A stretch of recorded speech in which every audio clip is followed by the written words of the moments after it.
Lonely black CEO sat alone on a bench until a little girl whispered, "You can be part of our family. Please, Mr. Henderson. We just need one more week."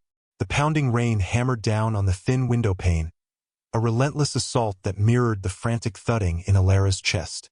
The biting cold of the tiny apartment seemed to seep through the very walls, a damp chill that no threadbare blanket could ever truly conquer. She was shivering. Alara clutched the worn receiver of the phone, her knuckles pale, her voice a fragile whisper against the storm of her landlord's impatience. A single, flickering lamp cast long, dancing shadows across the room, making the peeling paint on the walls look like weeping scars. The light caught the unshed tears glistening in her eyes, turning them into tiny, shattered diamonds. She was so tired, so weary. Her shoulders slumped under the invisible weight of a world that seemed determined to crush her. She listened to the silence on the other end, a sterile silence far more terrifying than any angry shout. It was the silence of finality, of a decision already made. The soft click of the line disconnecting echoed in the small space, a sound as final as a nail being hammered into a coffin. She froze. Her gaze drifted to the corner of the room where her daughter, 5-year-old Lily, slept soundly, cocooned in a nest of every blanket and spare coat they owned. A small, worn teddy bear, its button eyes long gone, was tucked under her chin. A profound, almost unbearable love swelled in Alara's heart, a fierce, protective warmth that was the only thing standing between her and complete despair. This love was a sacred fire in the desolate winter of her life. It was for Lily that she endured the hollow ache of hunger, the humiliation of pleading with a man who saw her only as a line item on a ledger, the quiet desperation that was her constant companion. She had been unjustly fired 2 months ago from her job as a bookkeeper, a victim of downsizing, her boss's crisp, dismissive words still ringing in her ears. Since then, every day had been a tightrope walk over a canyon of destitution. She sold her mother's locket. She took on odd cleaning jobs for cash that vanished as soon as it was earned. She ate leftovers so Lily could have a full plate. Yet it was never enough. The world kept demanding more than she had to give. Her resolve faltered. She walked quietly to the window, her bare feet cold against the linoleum. The rain-streaked glass distorted the city lights into a blurry, indifferent watercolor, a world away from her fragile reality. She placed a trembling hand on the cold pane, feeling the vibration of the storm outside, a perfect match for the tempest inside her soul. A raw sob caught in her throat, but she swallowed it down, refusing to make a sound that might wake her innocent, sleeping child. Her strength, she knew, was a brittle thing, but it was all she had. It had to be enough. She would not let Lily see her shatter. She would find a way. She always had. But tonight, for the first time, the path forward was shrouded in a heavy fog of uncertainty, and the flicker of hope was threatening to be extinguished by the relentless, pounding rain. She felt utterly alone. Her heart cracked. The next morning, the storm had passed, leaving behind a world washed clean and deceptively bright. The golden glow of the sun spilled onto the floor, a stark contrast to the gloom that lingered in Alara's heart. She decided they would go to the park. It was free, and the fresh air might help clear the heavy weight from her chest. She packed their lunch with meticulous care. 1 apple, sliced into perfect, thin wedges, and a single peanut butter sandwich, cut precisely in half, each piece wrapped in a precious paper napkin. It was all they had until she could find another cleaning job. She looked at the meager meal, a lump forming in her throat, but she forced a bright, sincere smile as Lily skipped ahead of her, her small hand holding a bright red ball. For Lily, this was a grand adventure. For Alara, it was an act of unwavering faith in the face of oblivion. The park was a welcome oasis of green in the sprawling gray of the city. Children's laughter echoed near the swings, a sound both beautiful and painful to Alara's weary ears. They found a quiet bench away from the crowds, under the shade of a large oak tree. As they sat down, Alara noticed a man sitting on a bench opposite them. He was impeccably dressed in a dark, crisp suit that seemed out of place in the casual setting of the park. He sat perfectly still, his hands resting on his knees, his gaze fixed on some distant, unseen point. He was handsome, with a strong jaw and kind eyes, but those eyes were haunted. They were hollow, filled with a profound, unspoken sorrow that seemed to suck all the light from the beautiful day. He seemed utterly, achingly alone, an island of stillness in the gentle currents of the park. A deep loneliness emanated from him like a physical cold. Lily, with the pure, innocent wisdom of a child, saw it too. She stopped munching on her apple slice and watched him with wide, curious eyes. She tugged on Alara's sleeve, her voice a soft whisper. "Mommy, that man looks sad. He's all by himself." Alara's heart clenched. She knew that look.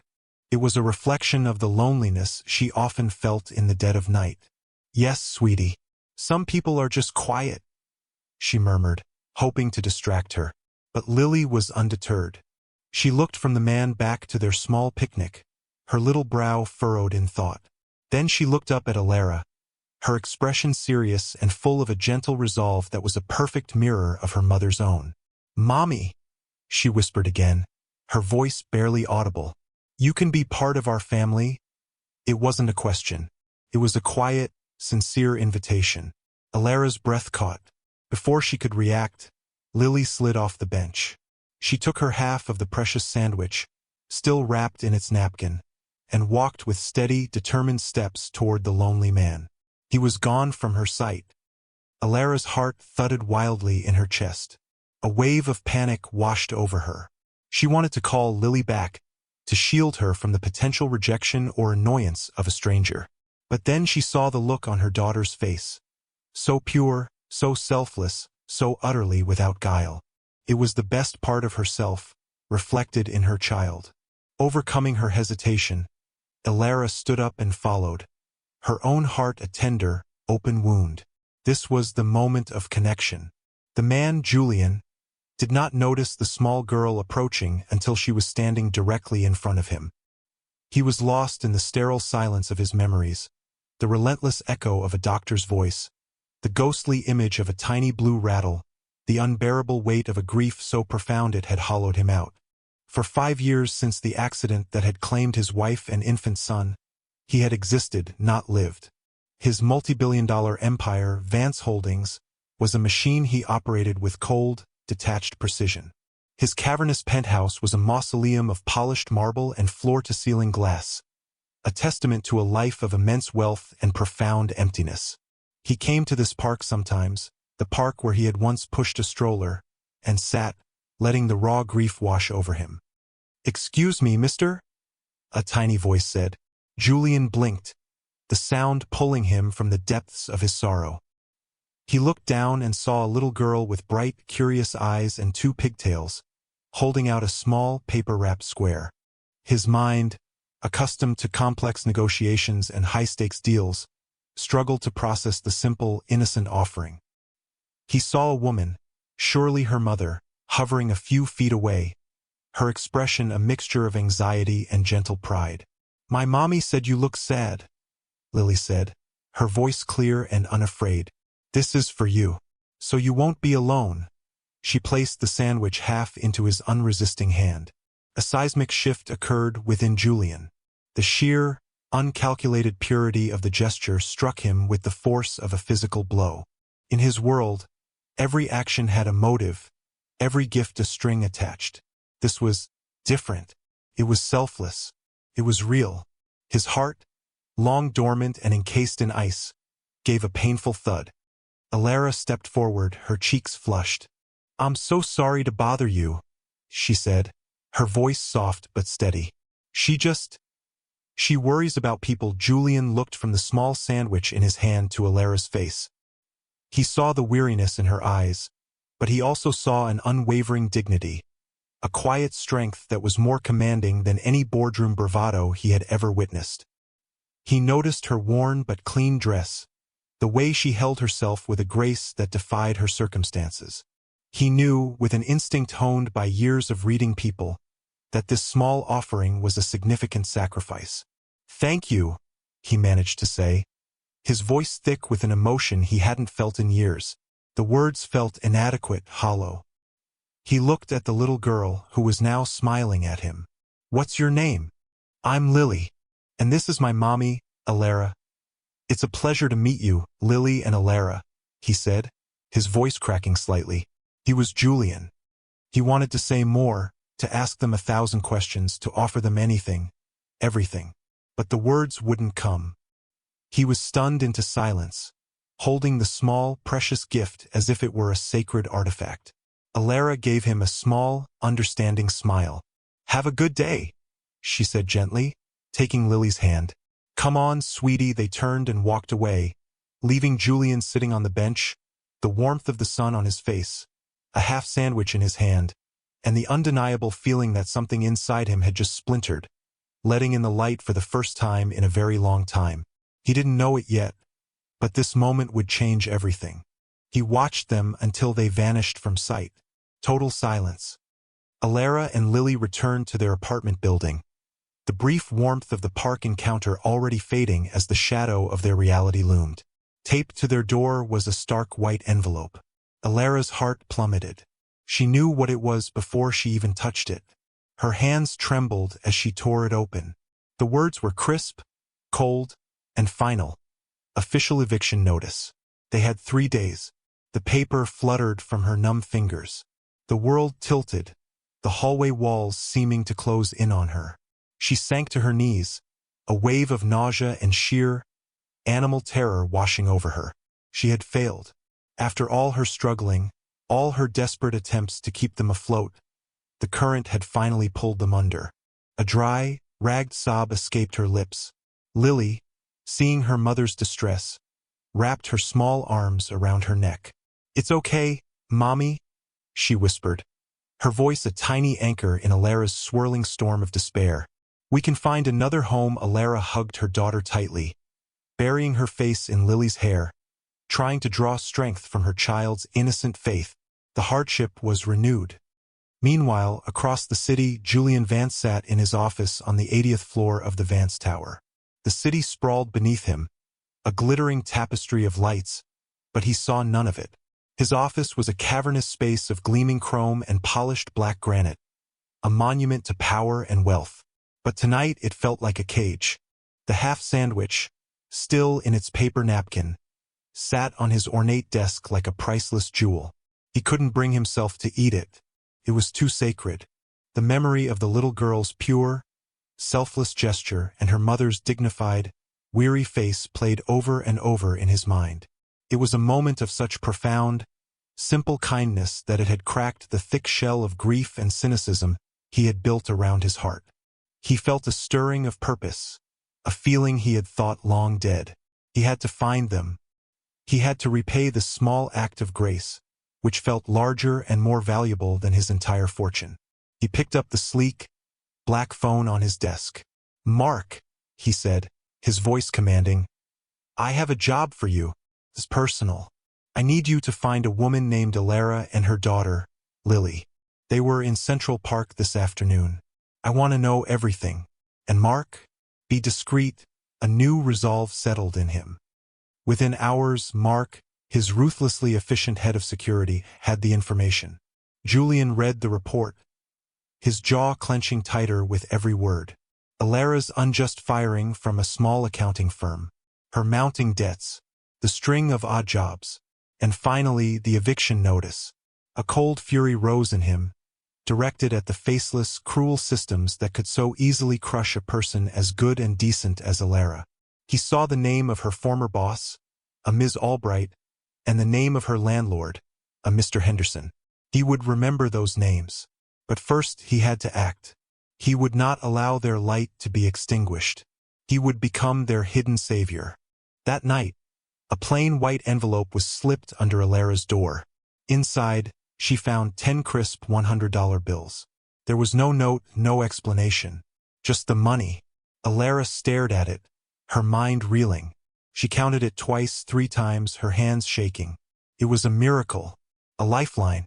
She wept, not with despair this time, but with a cathartic, overwhelming relief. She had no idea where it came from. She assumed it was an anonymous charity, a stroke of unbelievable luck. It was enough to stop the eviction. The next morning, she went to the landlord's office, her heart pounding with a mixture of fear and hope. She was ready to hand over the cash and plead for a payment plan for the rest. But before she could even speak, the receptionist handed her an envelope. "Mr. Henderson asked me to give you this," the woman said, not meeting her eyes. Alara opened it to find a receipt. It was marked, paid in full, not just for the month, but for the next 6 months. Her knees went weak. "There must be a mistake," she stammered. The receptionist shrugged. "That's what the wire transfer said. An anonymous benefactor. Paid for the next 6 months for you and 3 other tenants." Alara walked out of the office in a daze, clutching the receipt. This was beyond a miracle. It was incomprehensible. A few days later, another surprise arrived. A delivery truck from a high-end organic grocery store pulled up to her building. 2 men carried box after box of food to her door: fresh fruits, vegetables, meat, milk, pasta, bread. Enough to last for months. Tucked inside the top box was a small, simple note, printed on plain cardstock. It said only, "Kindness should be rewarded." The pieces didn't connect. The man in the park was a fleeting memory, a strange, sad figure from another world. This felt different, institutional. She was the beneficiary of some grand, benevolent mistake, and she was terrified it would all be taken away. But as the days turned into a week, and the food remained, and the security of a paid-for roof over their heads sank in, a small, fragile seed of hope began to take root in her weary soul. She was safe, for now. Julian watched from a distance, his heart aching with a strange mix of joy and sorrow. Through his discreet channels, he saw Alara's relief, her confusion, her cautious, blossoming hope. He had solved her immediate material problems with a flick of his pen, a simple command. But it felt hollow. He hadn't just wanted to give her money. He wanted to give her back the dignity the world had tried to strip from her. He wanted to see her again, to talk to her, to understand the source of her quiet, unwavering strength. He found himself drawn back to the park, to the same bench where his life had pivoted on the axis of a child's whisper and a piece of bread. He went every day for a week, dressed in casual clothes, jeans and a simple sweater, hoping for a chance encounter. And then, one sunny afternoon, he saw them. Alara was pushing Lily on a swing, her face relaxed, a genuine smile playing on her lips. She looked different. The deep, weary lines around her eyes had softened. The desperate tension in her shoulders was gone. She looked happy. His heart did a slow, painful turn in his chest. He waited until they were walking towards the park exit. Then he approached them, his own heart pounding like a nervous teenager's. "Alara? Lily?" he called out gently. Alara turned, and a flicker of recognition crossed her face. It was the sad man from the park. But he didn't look as sad anymore. There was a light in his eyes, a warmth that hadn't been there before. "I remember you," she said, a small, shy smile touching her lips. "You're the man from the bench, Julian," he supplied, extending a hand. "My name is Julian," she shook his hand. Her touch was brief, but it sent a jolt of warmth through him. "It's nice to see you again, Julian," she said, her voice still soft, but with a new note of confidence. I wanted to thank you again," he said, the words feeling clumsy. "For the other day. It meant more than you know." Lily beamed up at him. "Did you like our sandwich?" she asked. He knelt down to her level, his gaze sincere. "It was the best sandwich I have ever had in my entire life," he said, and he meant it with every fiber of his being. He looked back up at Alara. "I know this is forward, but would you and Lily let me buy you a proper lunch? To thank you." A flicker of hesitation crossed her face. Her life had taught her to be wary of kindness, to look for the hidden cost. But then she looked into his eyes, and she saw the same raw vulnerability she had seen on the bench, mingled now with a genuine, hopeful warmth. There was no agenda there, just a simple human desire for connection. "Okay," she said softly. "We'd like that." He led them to a small, quiet cafe just outside the park, a cozy place with an amber hue and the soft hush of polite conversation. They found a table in a secluded corner. The conversation was stilted at first, Two people from different worlds searching for common ground. But Lily, with her innocent questions and cheerful chatter, was the bridge between them. She told Julian about her school, her teddy bear, and her favorite color. He listened with an unwavering attention that made Alara's heart soften. He wasn't just being polite. He was genuinely engaged, his eyes glistening with an emotion she couldn't quite name. This was the beginning of their bond. As they ate, the conversation deepened. He asked her about her life, and she found herself telling him things she hadn't told anyone.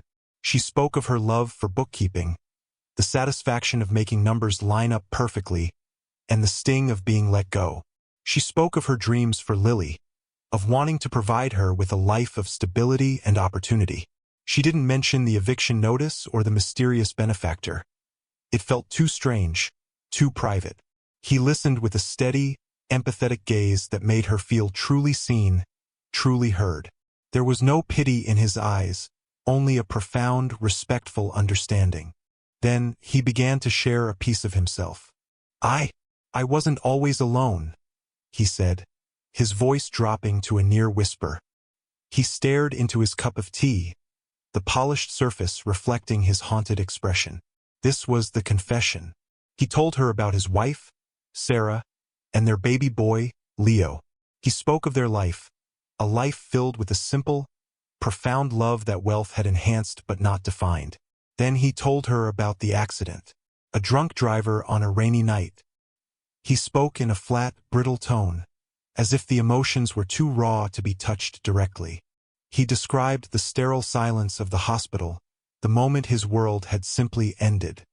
He had poured himself into his work, building an empire on the foundations of his grief, but his soul had remained a desolate, empty mansion. A single tear traced a path down his cheek, and he didn't bother to wipe it away. Alara's heart broke for him. She didn't offer empty platitudes or say she understood. Instead, she simply reached across the table and placed her hand gently on his. It was a small, simple gesture, but it was filled with a world of unspoken empathy. "I'm so sorry," she whispered, her voice thick with genuine sorrow. Their shared grief forged a bond between them, a connection woven from the threads of loss and resilience. He looked up, his eyes meeting hers, and in that moment, he felt a flicker of peace, a sense of belonging he hadn't experienced in 5 long years. The scene ended not with a dramatic declaration, but with that quiet, tender touch, a silent promise of shared understanding in a world that had been cruel to them both. He took a steadying breath. He felt seen. In the weeks that followed, their connection deepened. Julian became a regular presence in their lives. He would meet them at the park, always dressed down, always presenting himself as just Julian, a man with time on his hands. He never spoke of his work or his wealth. He was careful to maintain the fragile, genuine bond they were building, a bond based on shared humanity, not on a power imbalance. He learned that Alara had started looking for a new job, her confidence bolstered by her newfound stability. She was determined to stand on her own 2 feet, a quality he admired more than he could say. She applied for a position as an assistant manager at a high-end boutique, Aria, located in one of the city's most luxurious shopping districts. It was a step up, a chance for a real career. She was nervous but hopeful when she was called in for a final interview. Julian wished her luck, a knot of pride and anxiety tightening in his chest. He knew, through his own information channels, that Vance Holdings owned the entire building that housed the boutique. It was a small, insignificant part of his portfolio, a detail he had never paid attention to before. Now, it felt like the center of the universe. Alara walked into Aria feeling a flutter of hope. The boutique was beautiful, a serene space of polished marble floors, soft lighting, and racks of exquisite clothing. She was met by the store manager, a kind-faced woman who seemed impressed with her resume. The interview was going well. Alara felt her confidence soaring. She could do this. She belonged here. And then the door chimed. A woman walked in, her expression one of utter disdain as she surveyed the store. She was dressed in a severe, expensive suit, her face a mask of cold entitlement. Alara's blood ran cold. It was Ms. Albright, her former boss, the woman who had fired her without a second thought. Their eyes met. A cruel, triumphant smirk spread across Ms. Albright's face. "Well, well," she hissed, her voice loud enough for everyone in the small boutique to hear. "Look what the cat dragged in. Alara, isn't it?" The store manager looked between them, confused. "You two know each other?" Ms. Albright let out a sharp, condescending laugh. "Oh, I know her. She used to work for me. That is, until I had to let her go for, let's just say, a consistent inability to handle basic responsibilities." The lie was a physical blow. Alara gasped, her face draining of color. "That's not true," she whispered, her voice trembling. Ms. Albright ignored her, turning to the store manager with an air of conspiratorial authority. "I'm a senior vice president at Sterling Financial. We have an office in this very building. I'm telling you, you don't want to hire this woman. She's unreliable. Not to mention." She let her gaze trail over Alara's simple but neat dress with exaggerated contempt. "Her general presentation is hardly a fit for a luxury brand like Aria. People like her simply do not belong in places like this." The humiliation was absolute. It was public. The other customers in the store were staring. The manager's kind face had turned wary and apologetic. Alara felt the floor drop out from beneath her.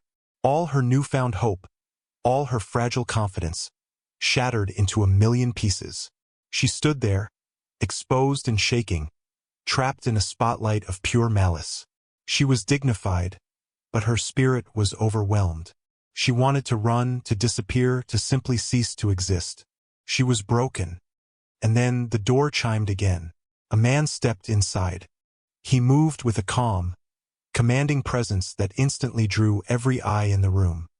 He was dressed in a bespoke, impeccably tailored suit of the deepest charcoal gray, his shoes gleaming, his posture radiating an aura of quiet, absolute power. The entire atmosphere in the boutique shifted, charged with his arrival. It was Julian. But it was not the casual, gentle Julian from the park. This was a different man entirely. This was Julian Vance, the CEO. He saw Alara, her pale face, her trembling form. He saw the triumphant sneer on Ms. Albright's face, and a look of glacial, controlled fury settled in his eyes. He walked slowly, deliberately, to the center of the room, his gaze never leaving Ms. Albright. She faltered for a second, intimidated by his presence, before her arrogance reasserted itself. "Can I help you?" she asked, her tone clipped. Julian stopped directly in front of her. His voice, when he spoke, was quiet, but it cut through the tense silence like a shard of ice. "I don't believe we've been formally introduced," he said. "My name is Julian Vance." The name hung in the air. The store manager gasped softly. Even Ms. Albright's smug expression wavered. The name Vance was legendary in this city. It was synonymous with power. "I am the CEO of Vance Holdings," Julian continued, his voice remaining level, yet carrying an undeniable weight of authority. "Which means I own this building. I own the company you work for, Sterling Financial. And I own this boutique." Total silence descended. Ms. Albright's face went from smug to confused to ashen white. The color drained from her face as the full implication of his words hit her. "You," Julian said, his gaze unwavering and cold, "are Ms. Albright, I presume." She could only manage a weak, trembling nod. "I am aware of why you terminated Alara's employment," Julian said, his voice dropping even lower. "I am also aware that the reason you gave was a fabrication to cover for your own department's budget mismanagement." A lie. He then turned his gaze to the rest of the room, but his words were for Alara. His voice softened, losing its icy edge and taking on a tone of profound, protective warmth. "I also know Alara," he said. "I know her to be a person of the highest integrity, a person of such profound kindness and generosity that she would offer a stranger half of her own meager lunch, without a thought for herself." He looked directly at Alara, and in his eyes, she saw it all, the truth, the protection, the deep, abiding affection. Her heart, which she thought had shattered, began to beat again, a slow, steady rhythm of disbelief and dawning hope. Julian turned his steely gaze back to the now trembling Ms. Albright. Your employment at Sterling Financial is terminated, effective immediately. My security will escort you from the building. You will find that your reputation for malice and dishonesty will precede you in this city. He dismissed her with a final, withering look, as if she were a piece of lint to be brushed away. She stood, speechless and utterly defeated. Julian then turned to the stunned store manager. Alara is not here to interview for the assistant manager position, he said calmly. She is here to accept the position of regional director for all Vance-owned retail establishments in this district, a role I am creating for her. Her office will be on the 70th floor of my building. Please draw up the contract. Her salary will be triple what you were offering. The power dynamic was not just reversed. It was obliterated. Alara stared at him, her mind unable to comprehend the sheer scale of what was happening. Her rescue was complete. Julian drove them home in a sleek, gleaming black car that moved through the city with a silent, effortless grace. Lily, oblivious to the day's drama, had fallen asleep in the back, her head pillowed on the soft leather seat. Alara sat in the passenger seat, staring out the window, the city lights a blur of color. The interior of the car was a world of polished wood and quiet luxury, a world away from everything she had ever known. She was in a state of profound shock, her emotions a tangled mess of disbelief, gratitude, and a dizzying, overwhelming awe. They pulled up to her apartment building, the same building that had been a symbol of her desperation just weeks ago. Now it felt like a temporary stop on a journey to an unknown, unbelievable destination.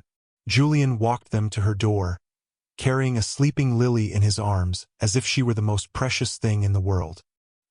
He laid her gently on her bed, pulling the familiar, worn blanket up to her chin. He looked around the small, humble apartment, his expression unreadable. Then he turned to Alara, who was standing by the door, her arms wrapped around herself. The sterile silence of the moment was thick with unspoken words.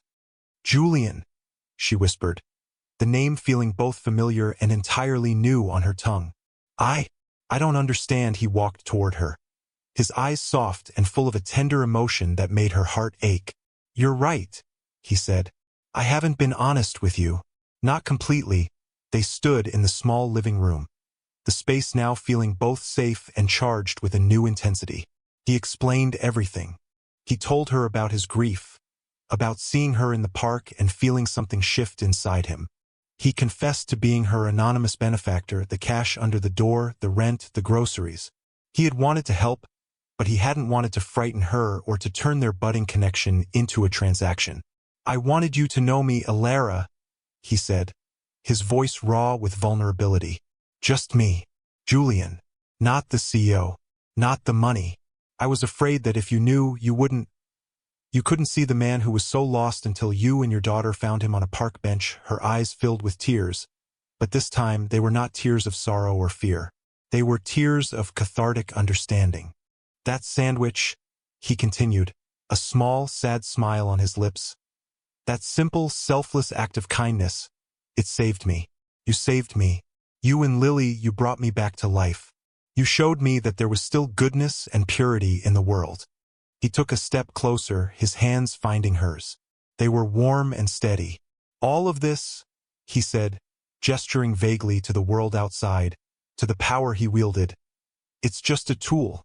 It means nothing without purpose. You have given me a new purpose.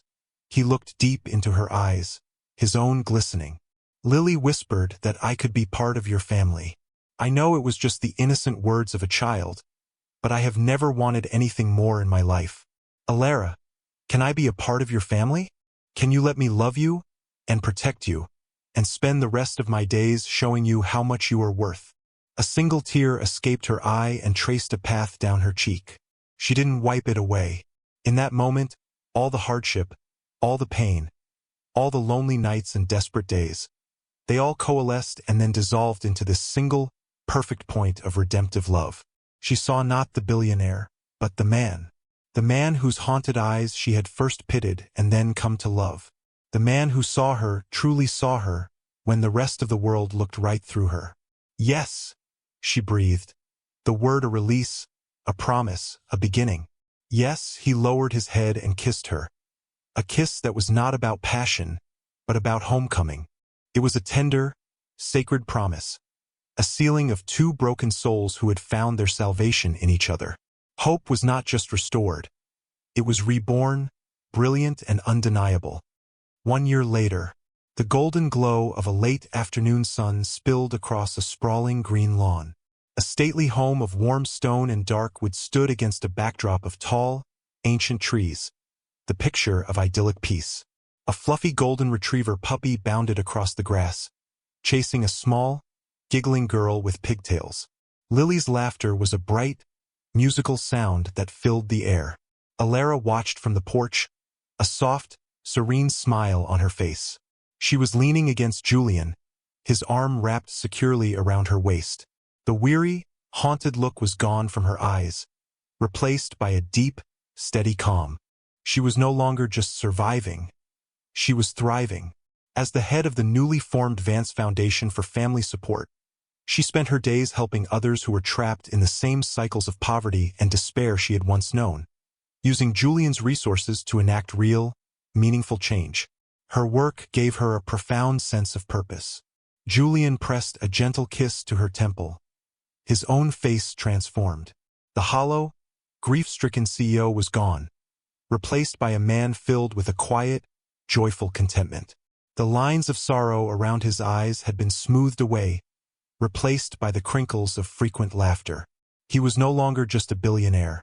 He was a partner, a father, a man who had found his home. He looked down at Alara, his love for her a palpable thing. "I love you," he murmured, his voice soft against her hair. "I love you," she replied, her heart full. They stood together, watching their daughter play, a complete and perfect family bathed in the warm, amber hue of the setting sun. They were a testament to the enduring power of a single, selfless act of kindness. This story is a testament to the profound, rippling effects of a single, selfless act. It shows us that true wealth is not measured in dollars or possessions, but in the capacity of the human heart to give without expectation of return. Alara's quiet offering, born of pure empathy, became the catalyst for healing, redemption, and a love that transcended social class and personal tragedy. It reminds us that in a world that can often feel cold and transactional, the simplest gesture of kindness can be the most powerful force for change, capable of saving not just one life, but many. If this story touched your heart, if it reminded you of the light that can be found in even the darkest of times, please let us know. These tales are meant to be a beacon of hope, a reminder that goodness and love are the most valuable currencies we possess. We invite you to like, share, and subscribe to Soulful Love Tales for more soul-stirring stories of connection and redemption. Your support allows us to continue bringing these heartwarming and inspiring narratives to the world. We'll see you in the next one.